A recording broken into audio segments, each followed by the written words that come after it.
Hi friends, నేనైతే ఎర్రగడ్డల కారం అయితే చేసి చూపిస్తానండి. ఎర్రగడ్డలు వేసి ఫస్ట్ ఆయిల్ అయితే 2 స్పూన్ల ఆయిల్ వేసుకోవాలి. 2 గంటలు వచ్చేసి జీలకర్ర, ఆవాలు, ఎండుమిర్చి, కరివేపాకు వేసి డ్రై అయిన తర్వాత నేనైతే ఎర్రగడ్డలు చూపిస్తాను. అన్నీ సన్నగా పొడుగుగా కట్ చేసుకొని ఈ విధంగా అన్ని తర్వాతలోకి వేసుకోవాలండి. కొద్దిగా మగ్గనిచ్చి పసుపు వేసుకోవాలా. మన ఇంట్లో కాయగూర లేకుండా చపాతీ లెక్క అయితే సూపర్గా ఉంటుందండి. ఎప్పుడైనా కానీ మీరు ట్రై చేసి కామెంట్ పెట్టండి ఫ్రెండ్స్. ఈ విధంగా పసుపు వేసి నేనైతే మగ్గనిచ్చినాను. పూర్తి డ్రై అయిపోయినాక ఫస్ట్ ఉప్పు వేసి మళ్ళా కారము, చికెన్ మసాలా, గరం మసాలా వేసేస్తున్నాను.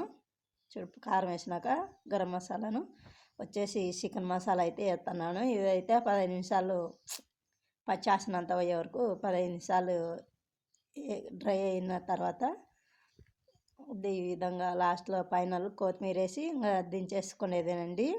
చపాతీలకు అయితే సూపర్గా ఉంటుంది. చపాతీలకు కానీ జొన్న రొట్టెలకు కానీ